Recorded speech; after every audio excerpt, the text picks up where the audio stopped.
महिलाओं के अधिकारों की, और जब अपनी बारी आएगी तो फिर करेंगे वो जो सब करते हैं। तो फिर सवाल तो पूछे जाएंगे खान सर से।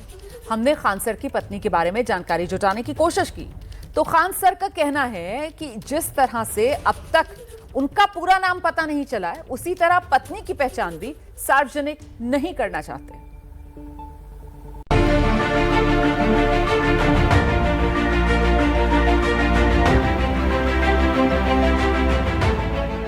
खान सर की पत्नी के बारे में सिर्फ इतनी जानकारी मिली है कि वो बिहार के किसी गांव की रहने वाली है और दिल्ली से पढ़ाई की है। खान सर की पत्नी साइंस में ग्रेजुएट है। सुनकर थोड़ा अजीब लगता है ना कि देश की राजधानी दिल्ली के किसी संस्थान से साइंस में ग्रेजुएट करने वाली लड़की का ये निजी फैसला हो कि वो घूंघट में रहना चाहती है।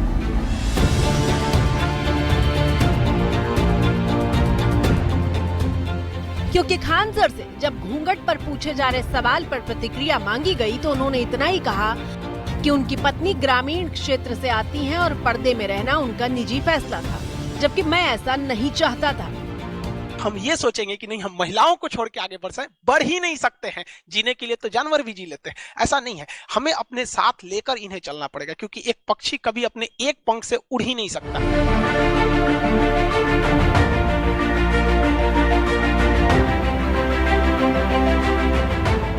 एबीपी न्यूज ने राजधानी दिल्ली में मौजूद कुछ लड़कियों से बात की और पूछा कि खान सर की पत्नी के घूंघट को वो किस तरह से देखती हैं। अगर वो अपनी मर्जी से कर रही है तो आई थिंक इट्स लाइक अच्छी बात है। अगर वो अपनी मर्जी से कर रही है, अगर उस पर कोई फोर्स करके करवा रहा है तो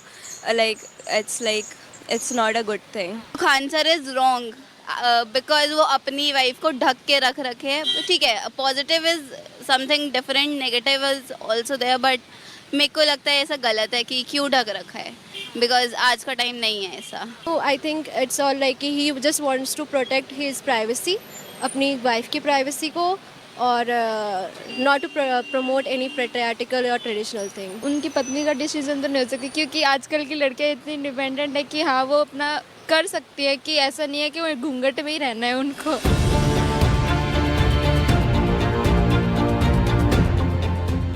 दरअसल खान सर आम नहीं बल्कि खास हैं। खान सर के निजी जीवन की चर्चा हम इसलिए कर रहे हैं क्योंकि देश के युवा पीढ़ी के लिए वो एक प्रेरणा है। काबिल इतना बनिए ना कि लोग आपको रोकने के लिए ना साजिश करना पड़े, कोशिश नहीं, उस लेवल पे जाइए। आपको यार ये कैसे आगे निकल गए आप। खान सर की क्लास में हर रोज 5000 छात्र सामान्य ज्ञान की पढ़ाई के लिए आते हैं। खान सर बहुत मोटी फीस नहीं वसूलते और इसीलिए मध्यम और निम्न वर्ग के छात्र भी उनकी कोचिंग में शामिल हो सकते हैं। देखिए, हमारा कोशिश यही रहता है कि जो बच्चों को, जो गरीब बच्चे, हमारा मेन उद्देश्य रहता है गरीब से गरीब बच्चों को पढ़ाने के लिए। आप विश्वास नहीं कीजिएगा, हम 11 रुपए तक में भी बच्चों को पढ़ा दिए हैं। कभी कभी पढ़ाते पढ़ाते रात 12 बज जाता, हम यहीं सो जाते हैं, यहाँ पे ही सो जाते हैं, स्टूडियो में ही सो जाते हैं। कल हम यहीं पे सोए हुए थे। तो हम लोग, हमारे लिए कोई ये मतलब मेन यही रहता है कि गरीब से गरीब बच्चों को हम लोग शिक्षा दें। गरीब बच्चा, हमारे यहाँ विद्यार्थी जो है उनको तकिया लगाने का पैसा खरीदने का नहीं रहता, तो हाथ मोड़ के इसे सो जाता है। उनके लिए हम खान सर हैं, बस यही हमारे लिए उद्देश्य है। जो हमें भविष्य के अच्छे अच्छे सपने, भविष्य में कुछ बनने का ख्वाब दिखाते हैं, आज वो इन रूढ़िवादी में घिरे हुए नजर आ रहे हैं। देख करके बड़ा अचंभित महसूस कर रहा हूं मैं। ऐसे ट्यूटर जिनको कि हजारों लाखों उनके फॉलोवर है, और वो अगर शिक्षा की बात करते हैं और फिर घर में पर्दे वाली बात करते हैं, तो वो उचित नहीं था, ऐसा नहीं करना चाहिए था उनको।